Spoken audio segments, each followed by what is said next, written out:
Hello Sameer sir. Sir வந்துடுறேன் sir. Okay.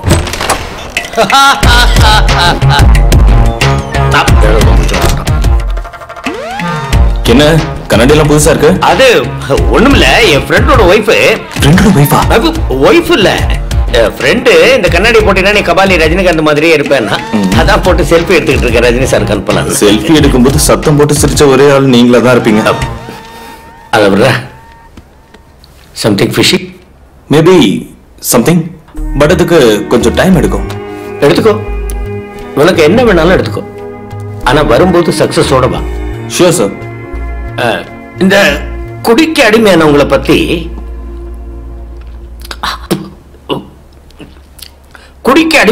பத்தி வாழ்ந்தால் உன்னோடு இல்லையேல் மண்ணோடு அப்படின்னு ஒரு குறும்படம் பண்ணிட்டு இருந்தியாரு போயிட்டு இருக்கு. அது நல்லா போயிட்டு இருக்கு. நெக்ஸ்ட் இங்க கேமரா வைக்கலாம்னு ஒரு ஐடியா. இங்க இருந்தா நல்ல மிக்சிங் போயிட்டு இருக்குல்ல. விடுற, ஊருக்கு தான் உபதேசம். இந்த கண்ணாடியை போட்டுக்கோ, ஸ்காட்லாந்து யார்ட்ல இருந்து வந்தது. இது ஃப்ரெண்டு கிஃப்ட்னு சொல்லி. இப்ப அது ரொம்ப முக்கியமா? இந்த கண்ணாடியை போட்டுக்கிட்டீங்கன்னா ஒரு குண்டூசி முனை அளவு கூட தகவல் எதுவும் மிஸ் ஆகாம எல்லாம் உன் கண்ணில் படும். போ. இப்படி இருக்கு. ஏன் அளவுக்கு இல்லைனாலும் ஓரளவுக்கு இருக்கு.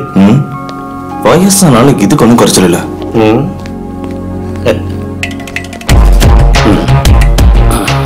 பையன் எனக்கு தெரியாம கேமரா கூட வச்சுட்டு போறான். இந்த ஊருக்கு இருந்தா நல்லா இருக்கும்.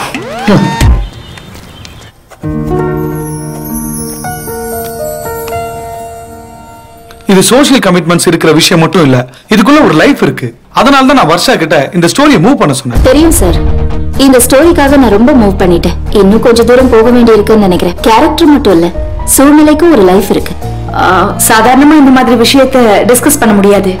கதை முழுசா தெரிஞ்சா மட்டும் தான் பப்ளிஷ் பண்ண முடியும். Anyways, it will be a bold attempt. We'll go for it. படம் மட்டும் தானே இருக்கு, இதுக்கான தலைப்பு கிடைக்கலையே. நான் ட்ரை பண்ணேன், ஆனா அதுக்கான தலைப்பு சரியா அமையல. லே அவுட் என்னாச்சு? இந்த ஸ்டோரி முழுக்க முடிஞ்சதுக்கு அப்புறம் தான் லே அவுட்டை பத்தி என்னால சொல்ல முடியும். இந்த மாதிரி நல்ல கதைகள் கிடைக்கணும்னா சில தடைகளை நாம கடந்து தான் போகணும். இந்த கதைக்கான தலைப்பு வேணும்னா இதுல வர கதாபாத்திரங்களை ஃபாலோ பண்ணாதான் முடியும். அந்த விஷயத்தை பத்தி தான் நான் பேச வந்தேன். சாதாரண கதையை போல இதை ட்ரீட் பண்ண முடியாது. கொஞ்சம் டீடைல்டா ஒர்க் பண்ணணும்னு நான் நினைக்கிறேன். ஆனா இதுக்கு டெட்லைன் வைக்க கூடாது. Take your own time. Varsha, all the best. Thank you. Thank you, ma'am.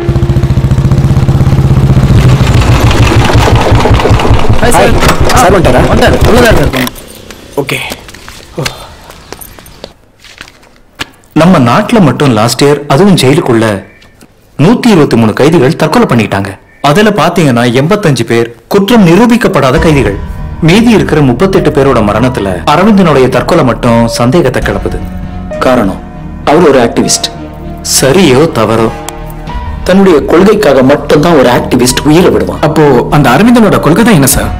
அத பத்தி நீ தெரிஞ்சுக்கணும்னா ஏசிபி உமா மகேஸ்வரி மீட் பண்ணணும். அது நமக்கு யூஸ்ஃபுல்லா இருக்கும். Okay sir. But one thing, keep this as a secret until we break this as an exclusive one. Okay. பாசமர சிவாஜி மிஞ்சும் அளவிற்கு பிரபல அரசியல்வாதி ருசியாக சமைத்த மீன் குழம்பை தன் தந்தைக்காக தமிழ்நாட்டில் இருந்து விமானத்தில் டெல்லிக்கு அனுப்பினார். நடிகை ஷீலாவதி தனது 40வது வயதில் அழகான ஆண் குழந்தை பெற்றெடுத்தார். கணவர் மகிழ்ச்சி. சாரி சார், கொஞ்சம் லேட் ஆயிடுச்சு. பரவாயில்ல, இந்தியா தானே. சரி, இங்க ஃபில்டர் காஃபி மசாலோட நல்லா இருக்கும், சாப்பிட்றியா? இல்ல சார், இப்பதான் சாப்பிட்டு வந்தேன். சரி, ஓகே. என்ன சார், கோர்ட்டுக்கு போறது இல்லையா?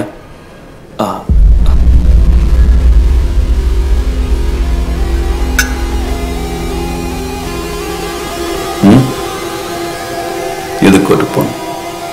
கோர்ட் எதுக்கு? ஒரு ஜட்ஜ் எதுக்கு? என்ன மாதிரி லாயர் எதுக்கு? நான் ஒரு பாயிண்ட் ப்ரூவ் பண்றதுக்கு தொண்டை தண்ணி காய கத்தணும், அதை டிஸ்அப்ரூவ் பண்றதுக்கு இன்னொருத்தன் கத்தணும். எதுக்கு? அதான் தீர்ப்பு நீங்களே சொல்லிடுறீங்களே, அதான ஓடிட்டு இருக்கு.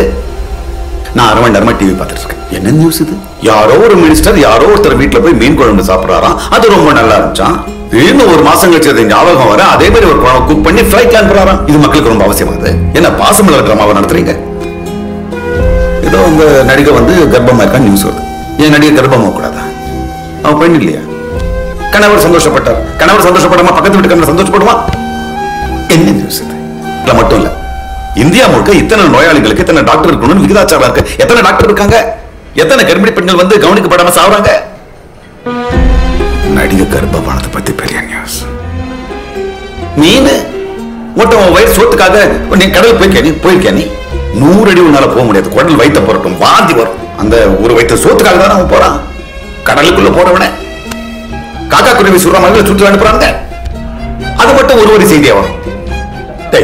இன்னைக்கு இந்தியாவோட நிலைமை என்ன? ராக்கெட் வரும், சேட்டலைட் வரும், ரோட்ல BMW, பென்ஸ் ஆடின்னு போயிட்டு இருக்கு. ஆனா இன்னைக்கும் நீ பேடுறதையும் நான் பேடுறதையும் மொத்தம் குழியில இறங்கி எடுக்கிறால, அதெல்லாம் வராது. அதெல்லாம் செய்தி இல்லை. இனஃப் தமிழ். எழுதுற பேனாவுக்கு நல்லது கெட்டது தெரியாது. அத கையில பிடிச்சிட்டு உனக்கு தெரிய வேணாம். உனக்கு மனசாட்சி இருந்தா அது உறுத்தக்கூடாது. சார் நடக்கிறத தான் சொல்றோம், உங்களுக்கே தெரியும்ல. அப்போ நான் இப்ப சொன்னதெல்லாம் கதையா? நான் சொல்றதெல்லாம் எனக்கு கற்பனையா? நானும் நடக்கிறது தான் சொல்றேன், நீங்களும் நடக்கிறது தான் எழுதுறீங்க. ஆனா எதை கொண்டு போய் மக்கள் கிட்ட சேர்க்கணும்? எதை சொன்னா மக்களுக்கு ஒரு விழிப்புணர்ச்சி வரும், பொறுப்புணர்ச்சி வரும்னு அதை பத்தி யோசிக்க வேணாம். வெறும் பிரபலங்கள் பொலிட்டீஷியன்ஸ் முதல்ல, அவங்கள இருந்து 100 பேரு, சினிமால இருந்து 100 பேரு, ஸ்போர்ட்ஸ்மேன்ல இருந்து ஒரு 50 பேரு. இதுதானா இந்தியா? 130 கோடி பேர் இருக்காங்க. அதுல இந்த 500 பேர் தான் தேசமா? அவங்கள பத்தி செய்திகள் தான் முக்கியமா? இப்ப இப்படி நடந்துடும். 100 அடி கடந்து போனா போதும். ஊருக்காக, ஊர் பிரச்சனைக்காக ஒருத்தன் லோக்கல்ல போராடிக்கிட்டு இருப்பான். அவன் ஹீரோ இல்ல சார். அதுக்காக தான் சார் உங்களுக்கு கால் பண்ணிட்டே இருந்தேன். அப்படி யாராவது இருந்தா சொல்லுங்க, ஒரு ஸ்பெஷல் ஸ்டோரி பண்ணிடலாம். அட போயா, 1000 பேரை சொல்லலாம், 1,00,000 பேரை சொல்லலாம். யாரா சார்? நீங்க ஒருத்தர் சொல்லுங்க. Indira. Indira?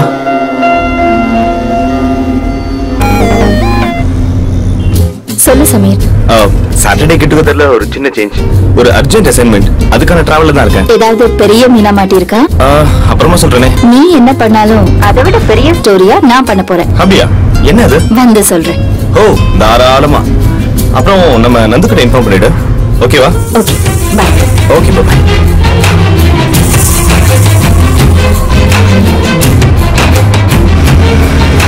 Hi Varsha. Hi Nandu. Sameer call பண்ணா. அவனுக்கு ஒரு இம்பார்ட்டன்ட் அசைன்மெண்ட் இருக்கா. ஹேய், நானே உனக்கு கால் பண்ண நினைச்சேன். பட் நானும் பிஸி. எக்ஸ்க்ளூசிவ் நியூஸ்னு பாஸ் ஆல்ரெடி சொல்லிருக்காரு. Maybe will meet after August 15. ஓகேவா? ஓகே. ஓகே.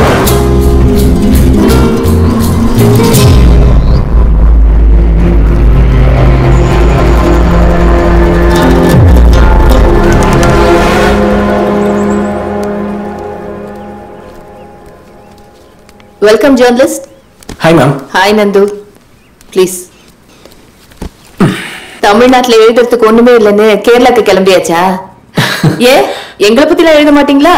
அப்படிலாம் ஒண்ணு இல்ல மேடம், நீங்களா நேர்மையான போலீஸ் ஆபீசர். சார், அப்போ அக்யூஸ்ட் பத்தி மட்டும் தான் எழுதுவீங்களோ? Ma'am, just for fun. நீங்க கேட்ட டீடைல்ஸ் இதுல இருக்கு.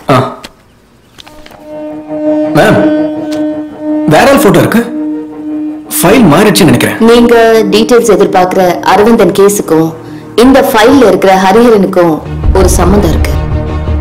அரவிந்தனை பத்தி நீங்க தெரிஞ்சுக்கணும்னா அதுக்கு முன்னாடி ஹரிஹரன் யாருன்றதை நீங்க தெரிஞ்சுக்கணும்.